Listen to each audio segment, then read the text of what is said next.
بسم اللہ الرحمن الرحیم الحمدللہ رب العالمین والصلاة والسلام علی سید المرسلین۔ جی الحمدللہ ہمارا اجابت و سائلین ان عقائد المسلمین کے حوالے سے اسباق کا سلسلہ جاری و ساری تھا۔ آج ہم ایک اور عقیدہ اور ایک اور سوال پڑھیں گے۔ اس سوال کے اندر دو چیزیں ہیں، ایک چیز یہ ہے کہ مطلقاً کسی قبر پر حاضری دینا اس کا کیا حکم ہے، اور دوسرا حضور صلی اللہ علیہ وسلم کی مزار شریف، حضور کے روضہ شریف کی زیارت کے لیے سفر کرنا یہ کیسا ہے۔ ٹھیک ہے، تو یہ دونوں چیزیں جائز ہیں۔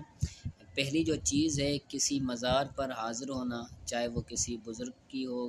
چاہے قبرستان کے اندر عام مسلمانوں کی قبریں ہوں، تو اس میں مرد کے لیے مستحب ہے کہ وہ جائے قبروں پر، سورہ فاتحہ پڑھے اور وہاں پر ان کو ایصال ثواب کرے۔ لیکن عورتوں کے لیے یہ جائز نہیں ہے کہ وہ قبرستان جائے اور وہاں پر جو ہے وہ دوسری چیزیں کریں، مردوں کے لیے جائز ہے۔ لیکن حضور صلی اللہ علیہ وسلم کی بارگاہ اقدس میں حاضری کی نیت سے کوئی جاتا ہے، چاہے وہ مرد ہو چاہے وہ عورت ہو، تو یہ سب کے لیے اچھا عمل ہے، مستحب عمل ہے، اور علماء نے فرمایا کہ یہ واجب کے قریب ہے، وجوب کے قریب ہے۔ ٹھیک ہے، تو مزید پڑھیں گے تو انشاءاللہ تعالی آپ کا کانسیپٹ کلیئر ہوگا۔ تو کہتے ہیں السؤال ما حکم زیارت القبور عموماً و زیارت قبر النبی صلی اللہ علیہ وسلم، کہ عام قبروں کی زیارت کرنے کا اور حضور نبی کریم صلی اللہ علیہ وسلم کی مزار شریف کی زیارت کرنے کا کیا حکم ہے۔ حل یجوز شد الرحال بقصد زیارت النبی صلی اللہ علیہ وسلم وقبور الصالحین، کیا نبی کریم صلی اللہ علیہ وسلم کی مزار شریف کی زیارت کی نیت سے، قصد سے سفر کرنا، یا پھر سلف و صالحین کی مزارات کی طرف زیارت کی قصد سے سفر کرنا، کیا یہ جائز ہے؟ تو یہ سوال ہے۔ تو اس کے بارے میں جواب کہتے ہیں کہ لا خلاف بین الفقہاء فی انہ تندب للرجال زیارت القبور، کہ فقہاء کے مابین اس بات میں کوئی اختلاف نہیں ہے کہ مردوں کے لیے مزارات کی زیارت کرنا یہ مستحب عمل ہے، یعنی فقہاء اس پر متفق ہیں کہ مردوں کے لیے قبرستان میں جانا اور مزارات کی زیارت کرنا یہ مستحب عمل ہے۔ لقول ہی صلی اللہ علیہ وسلم، حضور صلی اللہ علیہ وسلم کے فرمان کی وجہ سے کہ آقا علیہ السلام نے فرمایا انی کنت نہیتکم عن زیارت القبور فزوروها فانها تذکر الآخرۃ، سرکار نے فرمایا کہ میں نے تمہیں قبروں کی زیارت کرنے سے منع کیا تھا، انی نہیتکم، میں نے تمہیں منع کیا تھا قبروں کی زیارت کرنے سے، فزوروها، تو تم اب ان کی زیارت کرو، فإنها تذکر الآخرۃ، بے شک وہ یعنی قبروں کی زیارت کرنا یہ آخرت کی یاد دلاتی ہے۔ جب بندہ قبرستان میں جاتا ہے، قبروں کو دیکھتا ہے، تو اس کو فکر آخرت نصیب ہوتی ہے۔ ٹھیک ہے، تو پہلے منع کیا گیا تھا، روکا گیا تھا، پھر وہ حکم منسوخ ہو گیا، پھر اس کی اجازت مل گئی۔ آگے کہتے ہیں وَلِأَنَّهُ صلی اللہ علیہ وسلم کان یخرج الی البقیع لزیارت الموتى، اور اس وجہ سے کہ نبی کریم صلی اللہ علیہ وسلم بھی مردہ بقیع کی طرف، جنت البقیع کی طرف نکلتے تھے مرنے والوں کی زیارت کے لیے، موتیٰ سے مراد یہاں پر قبروں کی زیارت کے لیے حضور صلی اللہ علیہ وسلم خود جاتے تھے، حضور صلی اللہ علیہ وسلم تشریف لے جاتے تھے اور فرماتے تھے، کیا فرماتے تھے؟ السلام علیکم دار قوم مؤمنین واتاکم ما توعدون غدا معجلون، کہ تم پر سلام ہو اے مومنوں، اے مومن قوم کے گھر، قبرستان کو سلام کرتے تھے کہ تم پر، یعنی قبرستان والوں کو سلام کرتے تھے کہ تم پر سلام ہو، اتاکم ما توعدون، تمہارے پاس وہ چیز آئی جس کا تم سے وعدہ کیا گیا تھا۔ وہ چیز کیا ہے؟ وہ موت ہے۔ ٹھیک ہے، موت تمہارے پاس آئی اس کا تم سے وعدہ کیا گیا تھا، یعنی اتاکم ما توعدون، تمہارے پاس وہ چیز آئی جس کا تم سے وعدہ کیا گیا تھا، غدن معجلون، تو تمہیں جلدی، غدن یعنی کل تمہیں جلدی اٹھایا جائے گا، وَإِنَّا إِن شَاءَ اللَّهُ بِكُمْ لاحقون، اور بے شک ہم بھی اگر اللہ تعالیٰ نے چاہا تو تم سے ملنے والے ہیں، بِكُمْ لاحقون، تم سے ملنے والے ہیں، یعنی ہم بھی مرنے کے بعد تمہاری طرح قبرستان قبروں میں آنے والے ہیں۔ اللہم اغفر لأہل بقیۃ الغرقد، کہ یا اللہ اس بقی والوں کی مغفرت فرما کہ جو اس میں مدفن ہیں، جو اس میں دفن ہیں، بقی شریف کے اندر جو مدفن ہیں، یا اللہ ان کی مغفرت فرما۔ ٹھیک ہے، تو یہ مردوں کا ذکر تھا کہ مرد قبرستان جا سکتے ہیں، بزرگان دین اولیاء کرام کی مزارات شریف پر جا سکتے ہیں، لیکن عورتیں، تو عورتوں کے بارے میں کہتے ہیں وَأَمَّا النِّسَاءُ فَمَذْهَبُ الْجَمْهُورِ أَنَّهُ تُكْرَهُ زِيَارَتُهُنَّ لِلْقُبُورِ، عورتوں کے لیے جمہور علماء کا، جمہور ائمہ کا مذہب یہ ہے، موقف یہ ہے کہ ان کا قبروں کی زیارت کرنا، قبروں پر حاضر ہونا یہ مکروہ ہے۔ ٹھیک ہے، لِأَنَّ الْحَدِيثَ جَاءَ فِيهِ، کیونکہ اس بارے میں یعنی عورتوں کی زیارت، قبروں کی زیارت کرنے کے بارے میں حدیث پاک کا یہ کہ انہ لعن رسول اللہ صلی اللہ علیہ وسلم زوارات القبور، کے حضور صلی اللہ علیہ وسلم نے قبروں کی زیارت کرنے والی عورتوں پر لعنت فرمائی، لعن رسول اللہ، حضور نے لعنت فرمائی قبروں کی زیارت کرنے والی عورتوں پر۔ ٹھیک ہے، یہ اس لیے ہے کہ کیونکہ جو عورت ہوتی ہے نا، عورت کے دل میں ایک نرمی ہوتی ہے، رقت قلب اس کی لیے ہوتا ہے، اور جو بزرگان دین آج کے دور کے اندر جیسے بزرگان دین ہیں، جیسے سیون شریف ہے یا دوسرے اولیاء کرام ہیں، تو ان پر آپ دیکھیں کتنی رش ہوتی ہے، تو مرد و زن کا وہاں پر خلط ملط ہوتا ہے، تو بے پردگی کا بھی بڑا اہتمام ہوتا ہے کہ اس میں پردہ کا کوئی اہتمام نہیں ہوتا، بے پردگی ہی بے پردگی ہوتی ہے۔ تو ایسے امر میں اس دور کے اندر اس بات کو سمجھنا کوئی بعید چیز نہیں ہے، ہر صاحب فہم و عقل اس بات کو سمجھ سکتا ہے کہ عورتوں کا مزارات پر جانا کیوں منع ہے۔ ٹھیک ہے، تو اگر کسی بزرگ پر ایصال ثواب کرنا ہے تو عورت گھر بیٹھ کر ایصال ثواب کر سکتی ہے، کیونکہ دنیا کے کسی بھی کونے پر کسی بھی بزرگ کو ایصال ثواب کیا جائے تو یہ اچھی چیز ہے، اس کو پہنچتی ہے۔ ٹھیک ہے، تو عورتوں کا جانا منع ہے، کیوں منع ہے؟ لِأَنَّ النِّسَاءَ فِيهِنَّ رِقَّةُ قَلْبٍ، کیونکہ عورتوں میں رقت قلب ہوتا ہے، عورتوں کی جو دلیں ہوتی ہیں وہ نرم ہوتی ہیں مردوں کے مقابلے میں، مرد جو ہوتے ہیں وہ عورتوں کے مقابلے میں سخت دل ہوتے ہیں، سنگ دل ہوتے ہیں۔ ٹھیک ہے، وَكَثْرَةُ جوعٍ، اور ان عورتوں میں کثرت آہوزاری ہوتی ہے، آہوزاری کرنا یعنی جیسے کسی کے غم میں کیا ہونا، آہوزاری کرنا، پکارنا اس کو، تو یہ ان عورتوں کے اندر زیادہ ہوتا ہے۔ وَقِلَّةُ احتمال للمصاعب، اور مشکلات کو سنبھالنے کی قلت ہوتی، یعنی ان میں وہ محتمل نہیں ہوتی، آزمائش کو، مشکلات کو برداشت کرنے کی ان میں جو قوت ہوتی ہے وہ قلیل ہوتی ہے مردوں کے مقابلے میں۔ ٹھیک ہے، وَحَاذَا مَظَنَّةٌ لِطَلَبِ بُقَائِهِنَّ، اور یہ وہ چیز ہے جو ان کے بقا کے طلب کے لیے گمان ہے، جس کو سوچا گیا ہے، جس کو گمان کیا گیا ہے کہ جس کی وجہ سے وہ عورتیں وہاں پر جا کر کیا کریں گی، روئیں گی، وَرَفْعِ أَصْوَاتِهِمْ، اور ان کی آوازیں بلند ہونے کے لیے یہ کیا ہے، یہ گمان کی جگہ ہے۔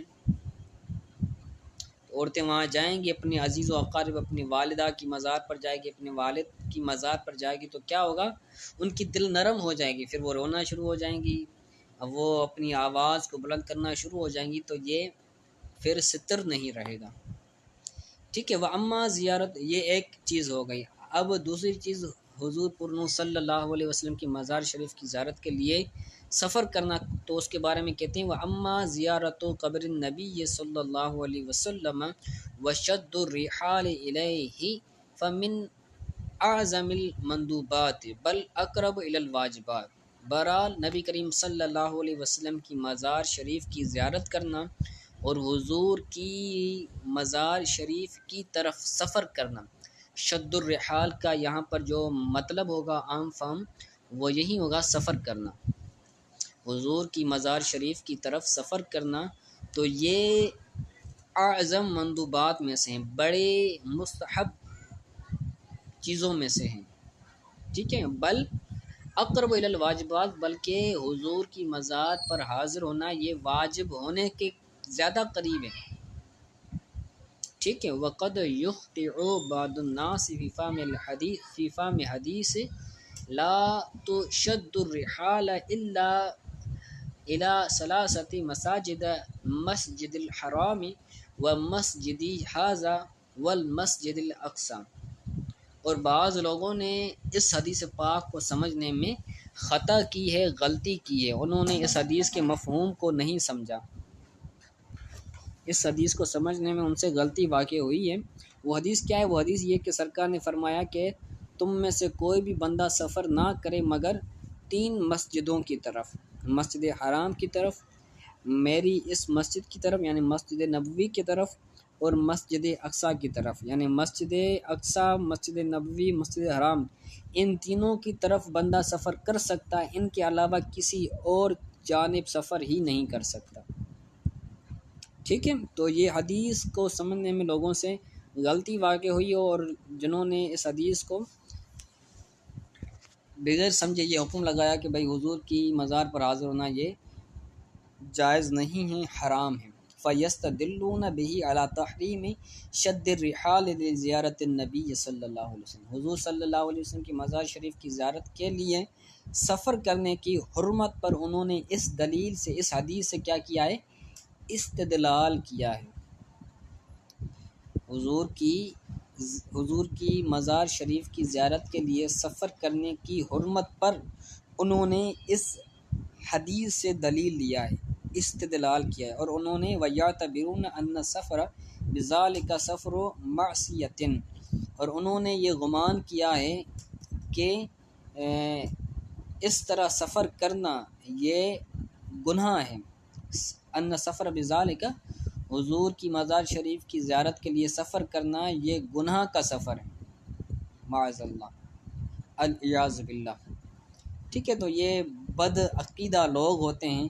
جو ایسی چیزیں، ایسے عقائد گڑھتے ہیں۔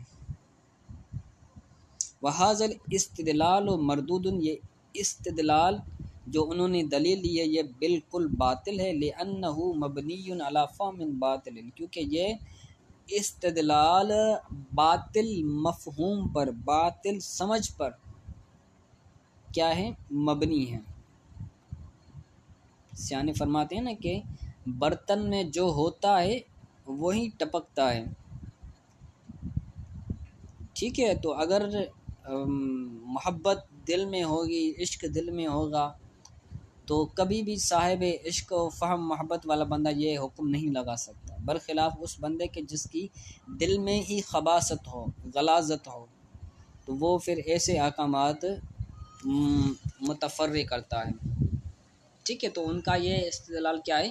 باطل ہے۔ کہتے ہیں فالحدیث، تو اب حدیث کا جواب دیتے ہیں، کہتے ہیں فالحدیث کما سترا فی باب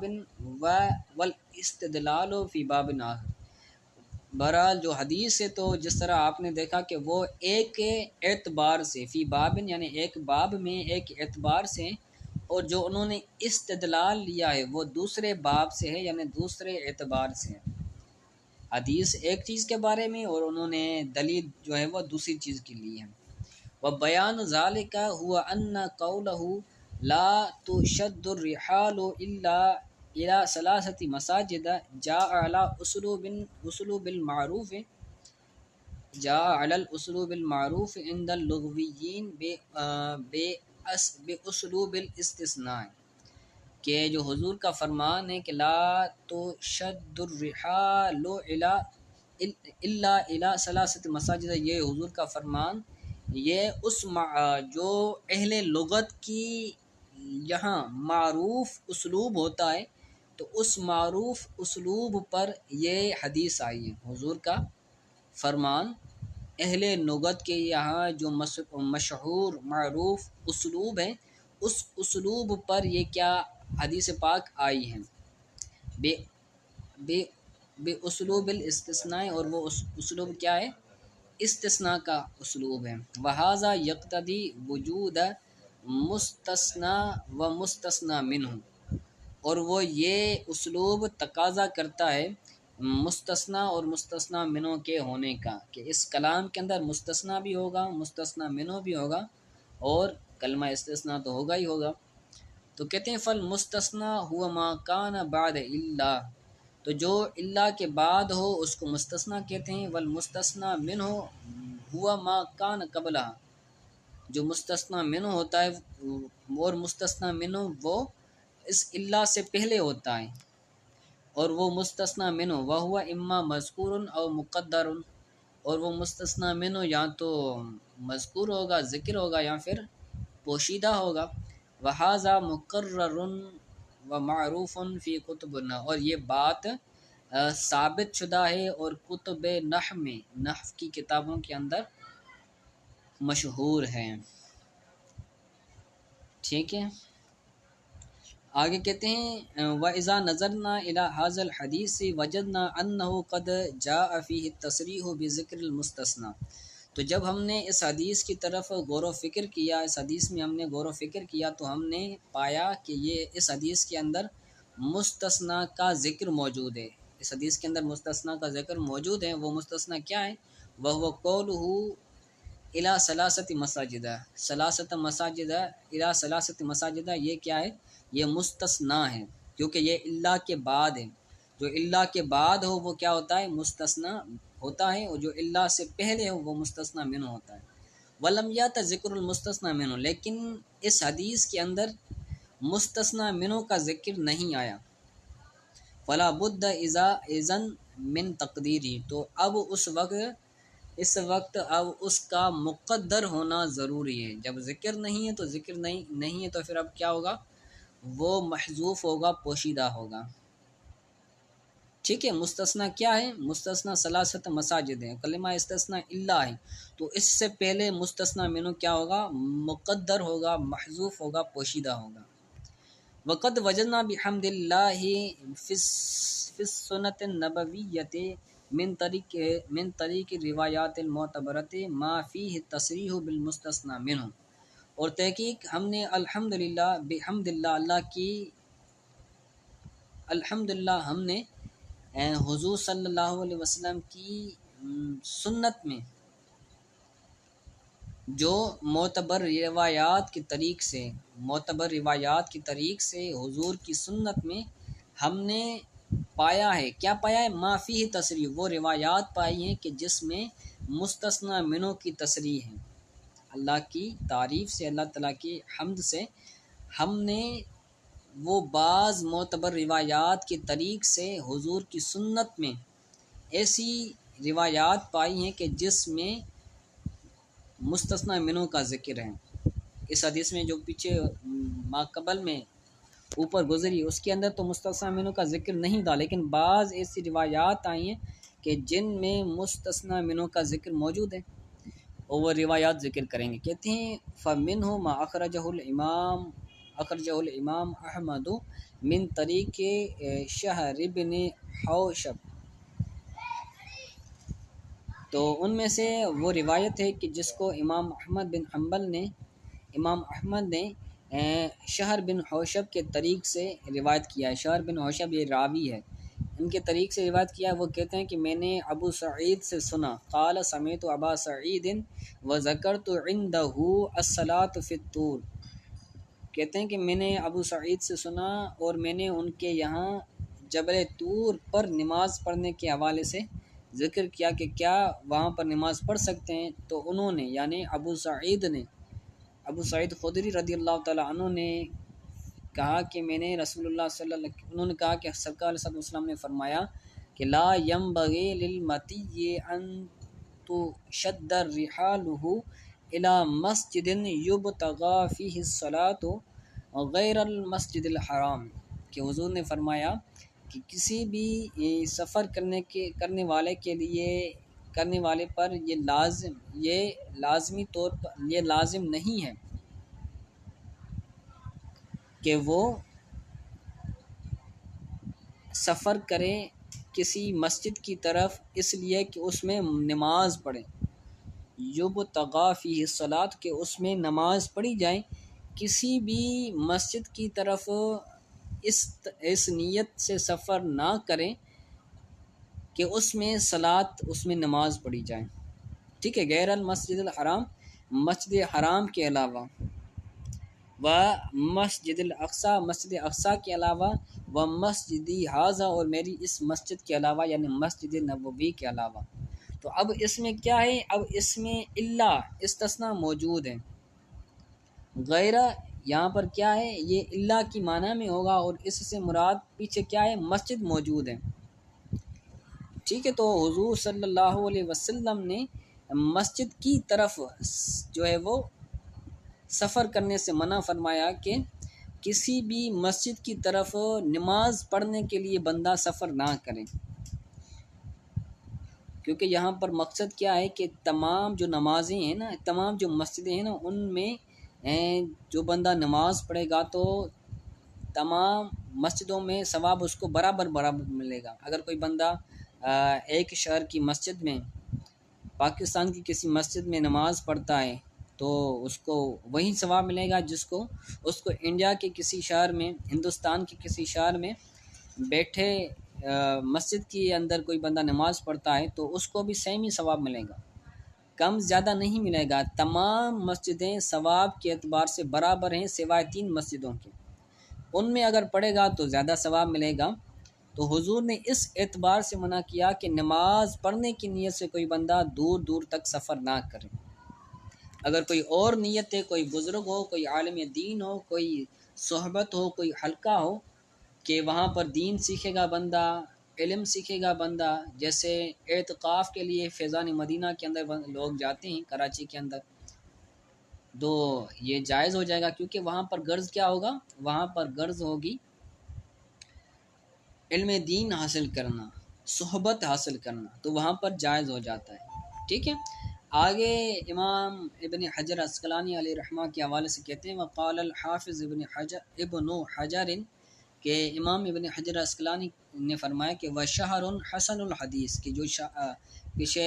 پیچھے ایک راوی آیا تھا نا، شہر بن حوشب، تو شہر بن حوشب یہ ایسے راوی ہیں کہ حسن الحدیث، یہ حسن الحدیث ہے۔ تو حسن الحدیث یہ ایک اصطلاح ہے، یعنی یہ حدیثیں اچھی طرح بیان کرنے والا ہے، اس میں کوئی عیب وغیرہ نہیں ہے، ان کا نفی بعد الضعف، اگرچہ اس میں جو ہے وہ بعض ضعف ہے، لیکن پھر بھی اس کی حدیث کیا ہوتی ہے، درست ہوتی ہے۔ تو یہ حدیث درست ہے اور ضعیف یا موضوع نہیں ہے،